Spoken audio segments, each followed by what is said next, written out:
Hi, Richard. How are you? I'm very well, Tiago. How are you? I'm fine, thank you.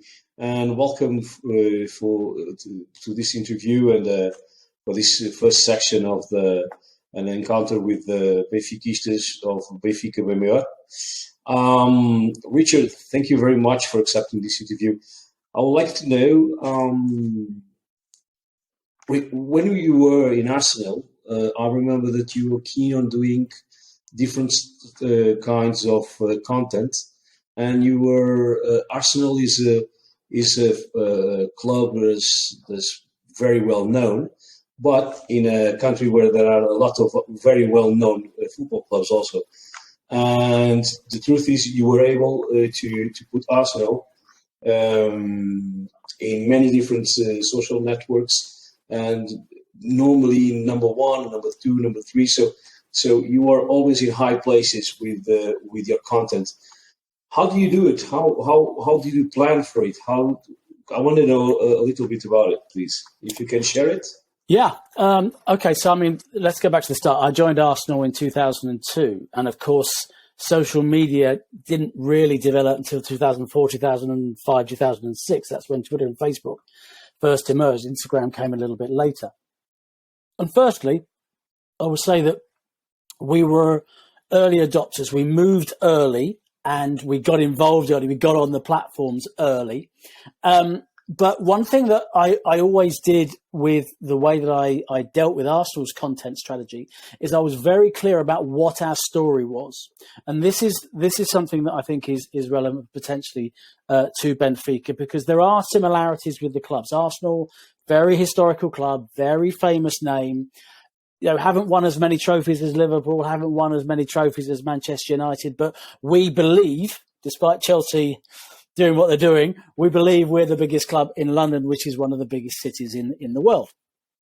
But I was very clear about what our story was. It was based around history, tradition, and class. So having those that idea about who we were, that came across in every way we portrayed our story. But, we got onto Twitter early, we got onto Facebook early, and we made sure that our content was consistent, relevant, and timely, but also weaved in that story. So we always made sure, for example, history, tradition, and class, the font spoke to the history, tradition, class of Arsenal Football Club. But I think the other thing that I think we were good at is that I owned this. And ownership is crucial. Having somebody who's prepared to be aware of the traditions of a club like Arsenal, and indeed a club like Benfica, but is prepared to push to change. You have to be brave and you have to change what you are doing, and develop your story and tell your story in a consistently relevant way to your audience. But I drove us forward. I treated it as almost a competitive sport. I have to say, I was very aware of where the other clubs were. So, the other factor was we got on to the likes of Twitter and Facebook in 2005, 2006. And by 2013, we were the third biggest sports team in the world. That's all sports, all clubs in the world on Twitter. Third biggest. It was Barcelona, Real Madrid, us, and fifth biggest on Facebook. And we'd done that without having won a trophy, which I think is a significant thing, because there is a little bit of rocket fuel if you win a trophy or do very, very well. So that consistent, relevant story meant that we were able to ride that first wave of social media. Okay. But then you got to move on, and then you've got to innovate, and then you've got to tell a different story. So, there's lots of things at play, but ultimately ownership is crucial. Ownership and telling that correct story. So, apart from that, so thank you for your thoughts. Apart from that, so you were talking about the club that was third in Twitter, fifth in Facebook. How was your relationship with not only the fans, but also were you going after what the fans wanted to hear from the different players and coaches? How did you decide what's the best? For instance, we know that in a football match you can always there is always three results, right? You can win, you can draw, or you can be defeated. And of course, it's completely different when you do it at someone's home, or if you do it at your own home, etc., etc. Was this something that you were worried about? Did you? So you were talking about the history of the club. Well, how do you deal with the day-to-day results? Yep. And this is really important because remember, 2010, 2012, people aren't really sure about social media. They're not really sure if it's worthwhile. Okay, now we know it's worthwhile, we know it's monetizable, but now there's other issues around sentiment, for example. But getting back to your point, okay, so how were we communicating with our fans? Well, we initially we weren't responding to them, so we weren't treating social media socially. We were treating it as broadcast one way. Then we moved into a position where we would retweet fans. You know, we wouldn't be replying to them, but we'd be retweeting them. And then, you know, gradually we were starting to reply to individual fans to get that engagement going a little bit more. But remember, Arsenal are a very traditional club, very conservative club. They're very, very safe in the way that they do things. So we weren't ever going to be controversial. But, you know, I would be responding to people and saying to my team that were running the social media, I was saying, well, look, we're about history, class and tradition. So what's the response here that tells you history, class and tradition? What's a classy response? What's a response that makes you think about our history? You're not always going to hit them all that time, but you are being aware of basically what your brand is. Now, yet again, when I consult, and I've consulted, I've worked in Major League Soccer, I've worked in Indonesian football, UAE football. What I talk about now as a consultant is I actually work through with clubs what the character of your social media should be. And one of the things I use here is one of the cartoonists. Do you know Roadrunner? Do you know? Right. Okay. So you know Wile E. Coyote. Okay. Right. Okay. Yeah. So Chuck Jones, who created Wile E. Coyote, created sort of 10 principles of how Wile E. Coyote, that cartoon character, had to react. Okay. And it was a very strict brand. And what I try and do is create that brand around our social media. This is the character of our social media. And of course, once you've, and the great thing about that is once you've spent some time spitballing that, talking about that to your exec team and your social media team, okay? If the exec team sign it off, then the social media team run with it. So you don't have that issue of, well, is this going to be okay? Is that going to be okay? You don't have that hesitation because social media needs to be quick, right? So having... So basically you propose, sorry to interrupt, basically you propose your own boundaries and yes. You act limited by those 10, 20 rules that define your character. Is that possible to replicate to any other football club, or is something only for Arsenal? No, I mean, the one thing that was advantageous with Arsenal is I grew up an Arsenal fan, so I knew the character of the club. When I go and work with clubs these days, I spend some time understanding what the character of the club is, and we can do it in an afternoon. We can literally list them. And the great thing is that going through that process gets the general manager, the board level people, and the social media people together thinking the same way. Because one of the issues clubs have that I find is that there's the higher ups that are 50, 60 years old running the club aren't at the forefront of social media. And yet you've got the people who are 20 years old who are at the forefront, and they are literally the public face of the club.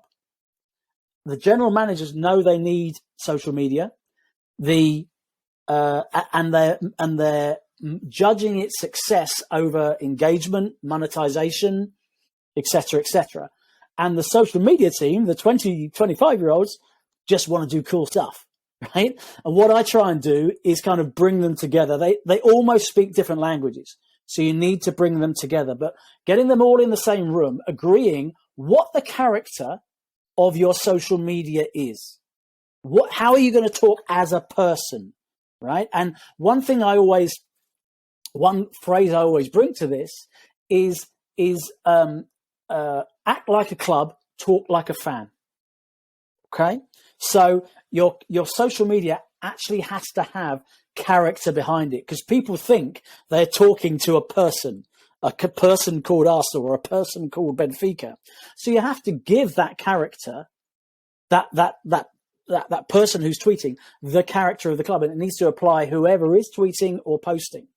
So, defining what your story is really important. Defining what your character is really important. Not only because it gets everyone on the same page, right? But it makes very clear what your brand is. Now, one thing that Benfica, for me, I'm not an expert on Benfica. Obviously, I've been there with you in the past, and I've seen your ground. It's very, very similar to Emirates Stadium. But Benfica are the club of Portugal, albeit they haven't been the most successful in the last 10 or 20 years or whatever it is. But they are the most historic name. Okay. So for me, you need to trade on what that is, create a brand around that, and keep on telling that story.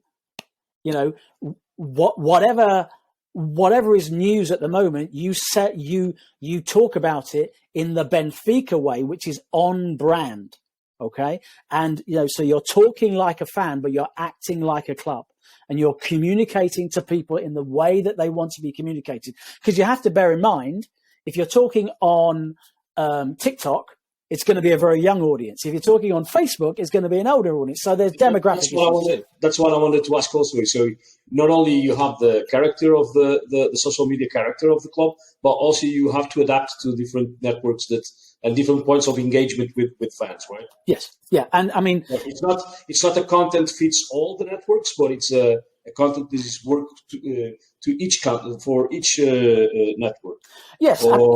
Absolutely. I mean, I went into Indonesia having not known the country, but I spent a little bit of time there, and I worked out that I looked at the demographics of the country using and what sort of parts of the population were using different social media. And I also looked at their characteristics. Their mobile phone generation, love selfies, etc. So I steered the strategy towards Instagram. Okay, steered everything towards Instagram. Also, because, and this is another trick, if you blend your strategy with what the social media companies are prioritizing that year, okay, or that particular period, then you can ride on the back of what they're doing. And for example, when I was at Colorado Rapids, Facebook Lives were all the rage, right? So if you did a Facebook Live, you get huge engagement. So I did a load of those. When I was in Indonesia, we did most of our content, most of our branded content, most of our engaging content, all of our video content out of Instagram. And that got us from 0 to 1 million in 13 months. And it took Man United exactly that period of time. But that's, yet again, this means that you have to take advantage and ride surf the wave that the social media is launching, when they are launching new stuff, different the device where everything that is new, brand new. For instance, I remember LinkedIn a couple of months ago were preferring people to upload the videos directly on their network, and favoring people that did so in terms of people that didn't do so, and puts just a link, for instance. You talk about Indonesia, and you talk about US and Middle East. How different it is to do this in countries where the football is, well, it's not that well known, or at least it's not the number one sport. For instance, United States, you even have to change the name of the game to soccer, right? Because they understand football is the American football. as we call it, and for them it's football, normal football.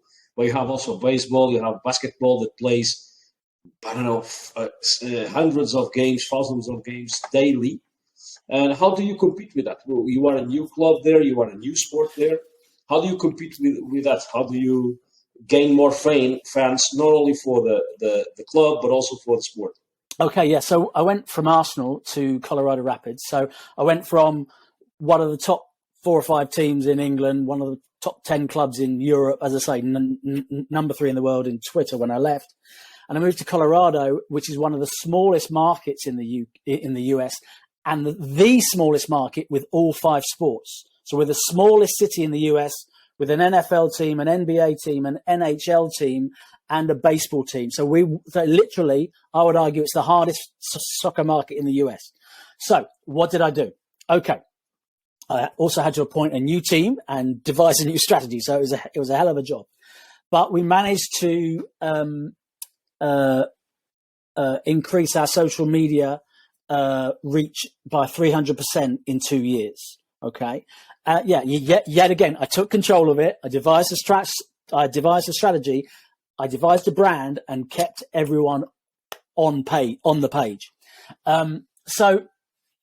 And for example, here's some things that I did. We didn't get any coverage or not a lot of coverage from the local newspaper, the Denver Post. Okay. So there's 2 things that I did. Firstly, I thought, well, okay, I'm actually fine with that because I would rather give our better stories to our own website. We can build our traffic because then you can actually monetize that traffic. So, one thing that was different between Arsenal and the US is that the US audience didn't mind advertisements as much because they're kind of more used to it. At Arsenal, you wouldn't pollute the content with advertisements. In the US, they were much more open to that. But I made sure that we had very clear hashtags that we were using every game. Okay. So what I did was I made sure that those were pushed by the players, by the club on match day. And so what they did, what I managed to get is every time we were playing in Denver, our hashtag was trending number 1 in Denver. So then I get all this evidence and I go to the local newspaper and say, well, look, we're trending number 1 in Denver when we play. Why aren't you covering us? Because we're the biggest noise on Twitter when we play. Okay. So there's clearly an audience there that you aren't accommodating. And so I gradually got more coverage there. The other thing that I did is, and this is a key thing that I've done everywhere, bit of a story, but when Arsenal went to China, we went 1 year and then we went back. The first year that we went, the fans had created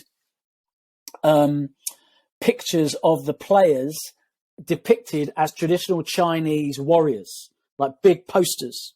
So what I did is when we went back, and there was like Thomas Rositzky was a wizard, Arsene Wenger was tricky, so it was like in their character. And a guy called Thomas Vermaelen was a big, strong warrior.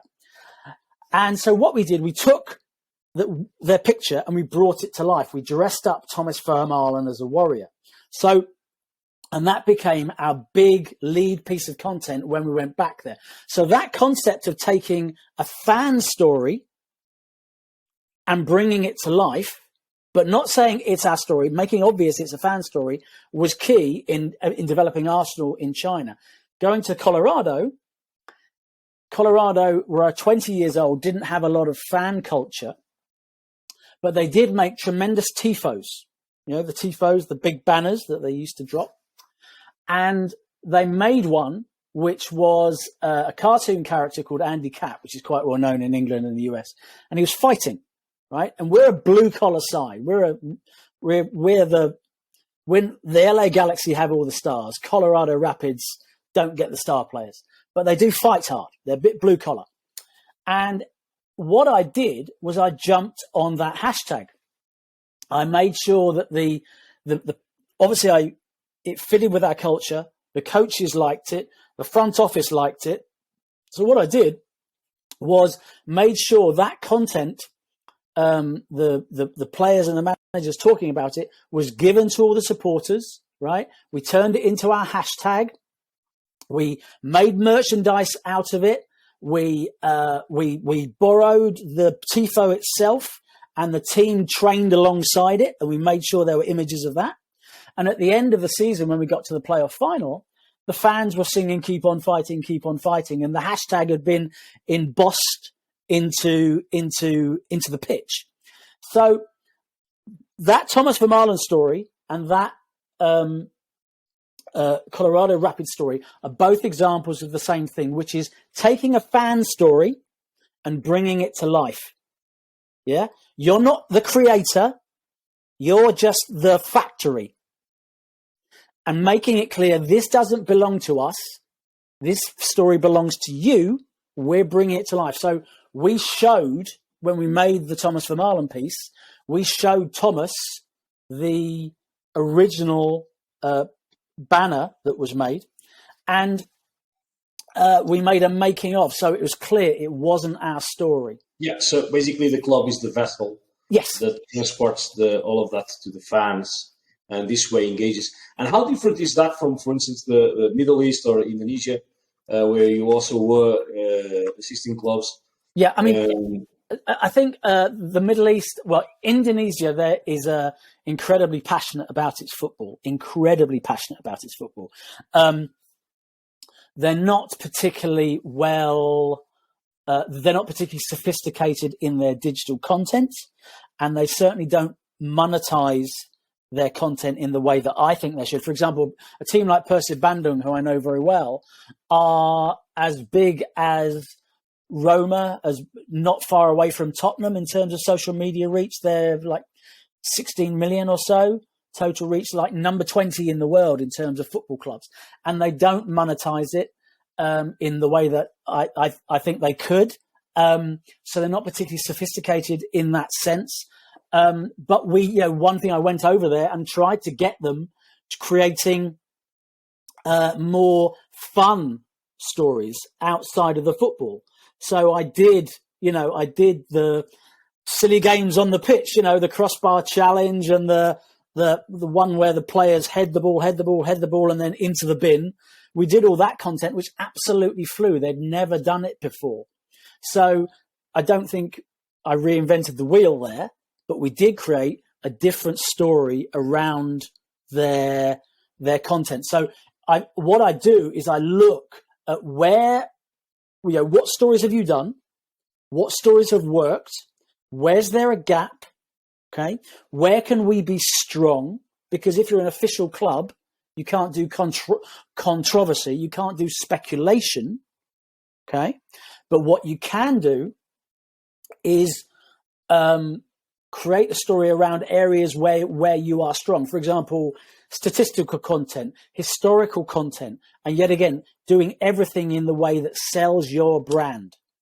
And what's interesting in with Arsenal, this may apply to Benfica, I think it will, is in England, I was born an Arsenal fan, I'll die an Arsenal fan. There's no moving me, right? So it doesn't matter what anyone else does. There aren't many neutral fans or fans that you can win over. So the battleground for English clubs was Indonesia, Japan, China, for example. I would suspect that's kind of similar in Portugal. You tell me. But are you born?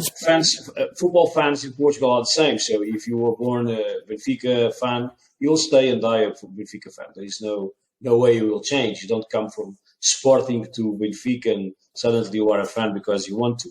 It's something that is innate for you. And that's an aspect that for us it's very key, because one of the aspects I think we as Benfica need to is to grow outside Portugal and outside of the normal places where there are Portuguese immigrating or there are Portuguese-speaking persons that know Benfica. So we wish that to go to places where no one knows Benfica and starts knowing Benfica. So that would be paradise. Well, that's the big battleground. And you see, and that's what I did with Arsenal. I've got a very clear plan about how you think tank with Igor Kretsan, who's Zenit St. Petersburg. I like his strategy. He's built up bloggers incrementally that have created overseas content. Well, that's one thing, okay? So you can start to create content. You can start to create social media feeds in local language at a low cost. Local bloggers, local social media influencers. And that's what I did at Arsenal, right? With the addition, so I wanted to go not the agency route, because I think that's going to cost you money and that's going to be soulless. Okay. And they are going to just do what they have to do. They'll always do a good job, but it'll be soulless. I wanted representatives on the ground. Okay. In those particular countries. Now, what was different for us is China. I employed a Chinese reporter who came with our English reporting team to every game, who was like a freelance, but he was there for every major moment that the club had, creating content. And what I thought, well, there's no point in having a reporter in China. What we want is a reporter in England who is Chinese, who I can bring to the training ground, create some content with some of the players, which he did. He got them cooking. He got them playing Chinese guitars. He got them, the two goalkeepers doing the Chinese New Year, where you put things around a door. Well, they put things around a goalkeeper's net, right? Which it goes down really well in China. So, if you had a key market, I'd be suggesting getting a freelance reporter in who's based in Lisbon, who can create content with your team. Obviously, you've got to get access. Yeah. You've got to get access, but I'm assuming if you want to do this properly, you need to get access. We have to. We have to. Yeah. So, Richard, it's a pity that we only have half an hour, but we are reaching the end of our interview. It's always a pleasure to talk with you and to learn. Let me see if I summarize this in the best way. I think the social media character, I think it's a heck of an idea. We definitely should do it to get the sea level next to the kids level. Let's do it like this, and approach everybody. I think your experience not only with Arsenal but also in the US, the Middle East and Asia is very enriching. I really especially like that idea of having bloggers talking about Benfica abroad in different countries where we want to succeed and have fans. Maybe we can interact with them and bringing them over. And last but not least, the idea of having local people of countries where we want to go, but based here in Portugal. And Portugal has a lot of immigrants now, and many people come to study here in Portugal, and we can definitely have the help of someone this way, and he will be grateful to us also, because it's kind of neat to have that exchange. One last idea that I wanted to share is regarding, for instance, in a couple of ideas to monetize social media. Yeah, if you can share them. Okay, so this brings me to the point I was going to make. So my process in my mind, the way that I would do this, and I've done this partly at Arsenal, but as I say, international is the battleground for me. You build up social media, you build up content in various territories. You have a couple of key ones that you're targeting, certainly. So you've got bloggers in market and a couple of key ones, freelancers based in Lisbon to create content. So say you've got 6, okay? So you're starting to create content, you're starting to build up social media following. And that is proof of concept, not only for internally for Benfica, but externally for Benfica. Okay, and then you're there thinking, great, okay, so now we can set up watch parties in bars around the world. Okay, in those 6 countries, when Benfica are playing, we have official bars where the fans can watch the game. We can create content from those bars, make that visible. Okay, we're now creating little hubs in bars around games, and that's where people watch football, right? And then you can potentially send over a famous ex-player, okay, to do a watch party for a big game. Okay, maybe do some media as well. Okay, so you're building a presence for Benfica within that territory, wherever it may be. Then maybe you can take, if you win a trophy, maybe you can take a trophy over. Maybe you can take one of your other sports teams over. But ultimately, you're building up to taking your big team over, your main team, your professional team, to do a tour within that country. But of course, all that time you are building your presence in that area, which will allow your digital team and your sales team to start selling partnerships, digital sponsorships, let alone all of your all of the content you should be making on a daily basis. Some of the key content should be or can be sold, can be monetized, can be branded. Okay, you need to do it sensitively, right? Because you're Benfica and you've got certain standards and ways of doing things. But there is no problem, in my mind, of sensitively branding your content for the Portuguese market. But that concept of building up to monetize the overseas market with regional partnerships, that's what Man United have done. That's what Arsenal have done. And I'm not sure where Benfica are on that journey, but it's a journey that they need to be on, because there are fans, as you say, Tiago, there are Portuguese people all over the world, and Benfica is the club of Portugal, right? So you've got fans there that you're not talking to.